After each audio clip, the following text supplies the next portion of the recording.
Friends, मैं Amarendra Kumar. Welcome to GS point. मैं उम्मीद करता हूँ कि आप लोग बहुत अच्छे होंगे। चलिए स्टार्ट करते हैं अपना क्लास भूगोल। क्योंकि कल इंट्रो क्लास में मैं बताया था कि जो मेरा पहला क्लास होगा वो ज्योग्राफी का ही होगा। तो ज्योग्राफी में स्टार्ट कर रहा हूँ। इसको स्टार्ट करने से पहले ज्योग्राफी के कौन कौन से टॉपिक जो सबसे इम्पोर्टेंट है पहले उसको देख लेते हैं, क्योंकि उसी टॉपिक के आधार पे मैं आपको क्लास प्रोवाइड कराऊंगा। तो आइए पहले ज्योग्राफी के महत्वपूर्ण टॉपिक को देख लेते हैं।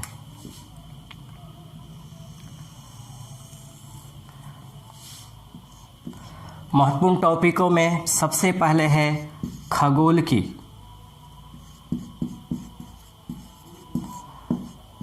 की जिसे एस्ट्रोलॉजी कहा जाता है। नेक्स्ट है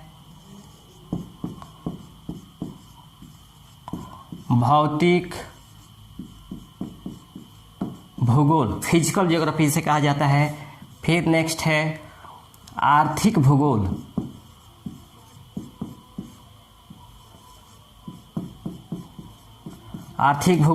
इकोनॉमिकल ज्योग्राफी से कहा जाता है। और एक टॉपिक है मानव भूगोल, ह्यूमन ज्योग्राफी कहा जाता है। इन सभी टॉपिकों में जो सबसे इम्पोर्टेंट है वह भौतिक भूगोल है। भौतिक भूगोल को भी अलग अलग टॉपिकों में बांटा गया है। इन टॉपिकों में जो सबसे महत्वपूर्ण है वह है आपका स्थल मंडल, लिथोस्फीयर। स्थल मंडल के जो महत्वपूर्ण टॉपिक हैं उनमें पहला है पृथ्वी की आंतरिक संरचना,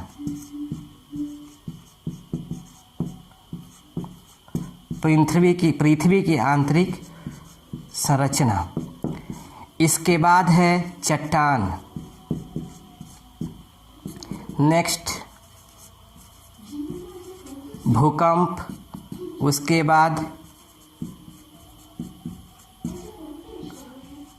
ज्वालामुखी, इसके बाद पर्वत एवं पठार, मरुस्थल, नदियाँ, झील, द्वीप, घाटी, जलप्रपात, ये सभी इम्पोर्टेंट है। स्थल मंडल के अंतर्गत आपको इतना टॉपिक पढ़ना है। फिर है नेक्स्ट टॉपिक जल मंडल के अंतर्गत जो हमें टॉपिक पढ़ना है उनमें पहला है प्रशांत महासागर। नेक्स्ट टॉपिक है इसमें अटलांटिक महासागर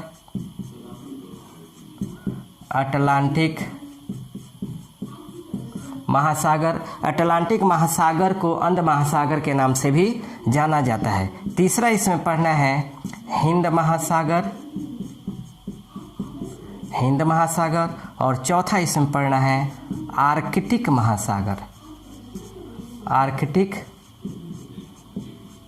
महासागर। इसके बाद जो नेक्स्ट टॉपिक है वह है वायुमंडल के अंतर्गत वायुमंडल की विभिन्न परतों को पढ़ना है, जिनमें पहला है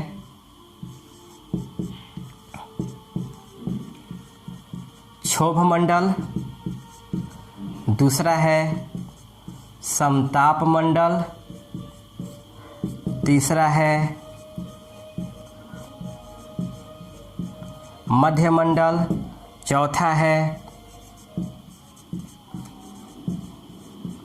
आयन मंडल और पांचवा है बाह्य मंडल। ये वायुमंडल के विभिन्न परत के बारे में पढ़ना है। फिर जो अंतिम और सबसे महत्वपूर्ण है वह है आपका विश्व का महाद्वीपीय भूगोल। विश्व का महाद्वीपीय भूगोल। विश्व के महाद्वीपीय भूगोलों में 7 महाद्वीपों के अंतर्गत आने वाले जो महत्वपूर्ण देश हैं उनके विषय में पढ़ना है। जो 7 महाद्वीप हैं उनमें पहला है एशिया, दूसरा है अफ्रीका, तीसरा है उत्तरी अमेरिका, चौथा है दक्षिणी अमेरिका, पांचवा है यूरोप, छठा है अंटार्कटिका और 7वां है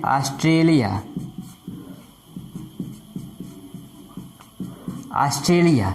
ये सभी महाद्वीपों के बारे में पढ़ना है। ये जितना ज्योग्राफी का स्ट्रक्चर है ये सबसे महत्वपूर्ण है और जितने भी एग्जाम में क्वेश्चन पूछे जाते हैं लगभग इन्हीं से क्वेश्चन पूछे जाते हैं और मैं वादा करता हूं कि ये टोटल टॉपिक का क्लास आपको प्रोवाइड कराऊंगा।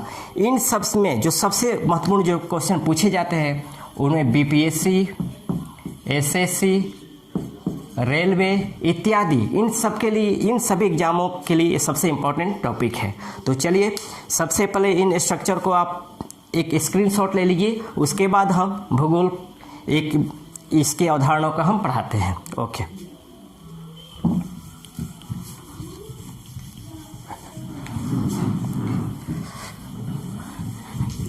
चलिए अब समझते हैं भूगोल।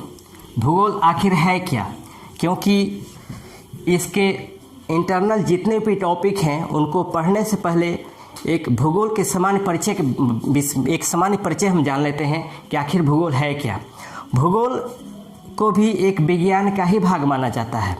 अगर परिभाषाओं में देखें तो कहा जाता है भूगोल विज्ञान की वह शाखा है जिसमें पृथ्वी को एक स्वतंत्र ग्रह के रूप में मान्यता देते हुए इसके समस्त लक्षणों, क्रियाओं तथा अंतर संबंधों का अध्ययन किया जाता है, भूगोल कहलाता है। फिर सुनिएगा, कहा जाता है भूगोल विज्ञान की वह शाखा है जिसमें पृथ्वी को एक स्वतंत्र ग्रह के रूप में मान्यता देते हुए उसके समस्त लक्षणों, अंतर क्रियाओं तथा संबंधों का अध्ययन किया जाता है, भूगोल कहलाता है। भूगोल का जो अंग्रेजी पर्याय है वह जियोग्राफी है। भूगोल का जो अंग्रेजी पर्याय है वह जियोग्राफी है, जो लैटिन भाषा के 2 शब्दों के मेल से बना है। पहला है जियो, जिसका अर्थ होता है पृथ्वी, और दूसरा है ग्राफी, जिसका अर्थ होता है वर्णन। इस प्रकार अगर हम देखें तो ज्योग्राफी का जो शाब्दिक अर्थ होता है वह पृथ्वी का वर्णन होता है, पृथ्वी का वर्णन होता है। इसके अतिरिक्त एक यूनानी विद्वान था इरेटास्थनीज।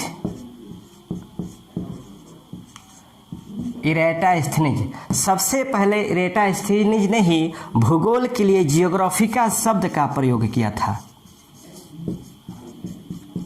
सबसे पहले यूनानी विद्वान इरेटास्थनीज ने भूगोल के लिए जियोग्राफिका शब्द का प्रयोग किया था, जो आगे चलकर सामान्य भाषा में इसे ही जियोग्राफी कहा जाने लगा।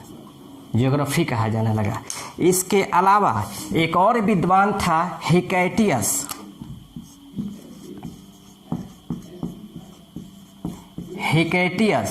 इन्होंने एक पुस्तक की रचना की थी जिसका नाम था जस पीरियोडस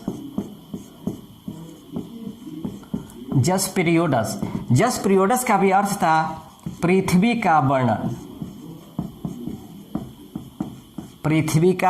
वर्णन। सबसे पहले हिकैटियस ने ही भूगोल के लिए भौगोलिक तत्वों का क्रमबद्ध अध्ययन किया था। सबसे पहले हिकैटियस ने ही भूगोल के भौगोलिक तत्वों का क्रमबद्ध अध्ययन किया था, इसलिए हिकैटियस को भूगोल का जनक माना जाता है। हालांकि कभी कभी इरेटास्थनीज के लिए भी मिल जाता है कि इसे भी भूगोल का जनक माना जाता है, लेकिन अगर वास्तव में देखा जाए तो उसके लिए जो क्वेश्चन बनता है वह ये बनता है कि सबसे पहले किस यूनानी विद्वान ने भूगोल के लिए जियोग्राफिका शब्द का प्रयोग किया था, तो इरेटास्थनीज हो गया। अब आते हैं भूगोल के प्रमुख ब्रांचों के बारे में।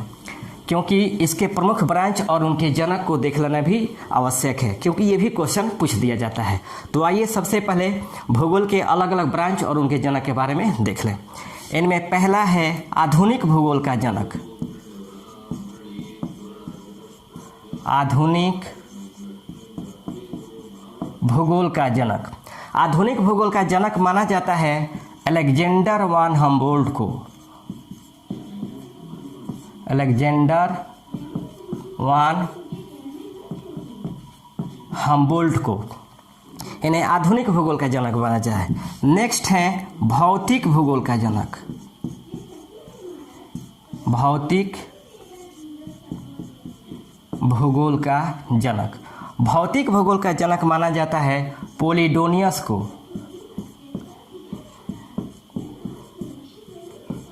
पोलिडोनियस को। नेक्स्ट है आधुनिक भौतिक भूगोल। आधुनिक भौतिक भूगोल, आधुनिक भौतिक भूगोल का जनक माना जाता है ऑस्कर पेसेल को। ऑस्कर पेसेल को आधुनिक भौतिक भूगोल का जनक माना जाता है। इसके बाद है चौथे नंबर पे खगोल भौतिकी। खगोल भौतिकी, खगोल भौतिकी का जनक है एस चंद्रशेखर।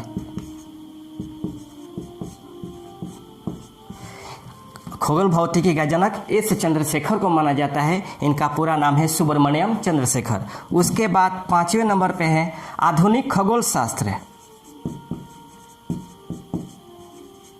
आधुनिक खगोल शास्त्र, आधुनिक खगोल शास्त्र के जनक हैं कॉपरनिकस।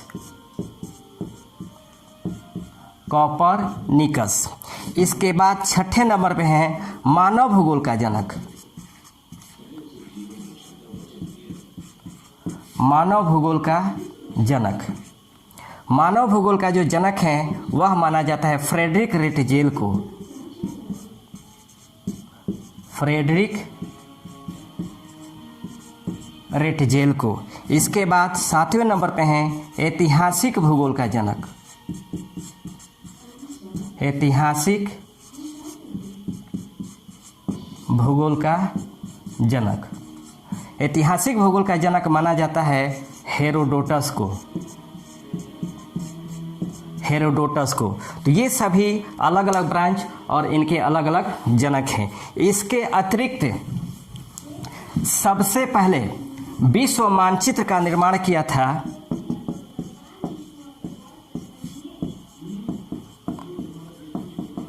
विश्व मानचित्र का निर्माण किया था एनेक्जीमेंडर ने।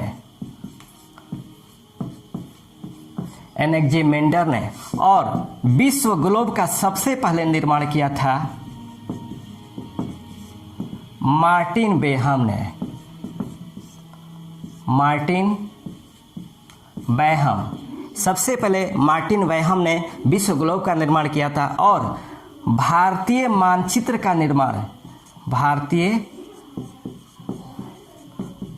मानचित्र का निर्माण करने वाला जो पहला विद्वान था वह एना विले नामक विद्वान था। एना विले नामक विद्वान ने सबसे पहले भारतीय मानचित्र का निर्माण किया था। इसके अतिरिक्त विश्व के मानचित्र पर भारत को दर्शाने वाला, विश्व मानचित्र पर भारत को दर्शाया था प्लूटो ने। विश्व मानचित्र पर सबसे पहले भारत को दर्शाने वाला जो विद्वान था वह प्लूटो था। तो ये आपका भूगोल का प्रमुख महत्वपूर्ण स्ट्रक्चर और भूगोल के प्रमुख शाखा और उनकी परिभाषा था। उम्मीद है कि यह वीडियो आपको पसंद आया होगा। अगर ये वीडियो पसंद आता है तो आप कमेंट करके हमें ज़रूर बताएं। अगर लगता है कि नहीं मुझे इसमें कुछ और सुधार करने की ज़रूरत है तो प्लीज़ आप कमेंट सेक्शन में ज़रूर हमें कमेंट करके बताएं। तब तक के लिए इतना ही, धन्यवाद।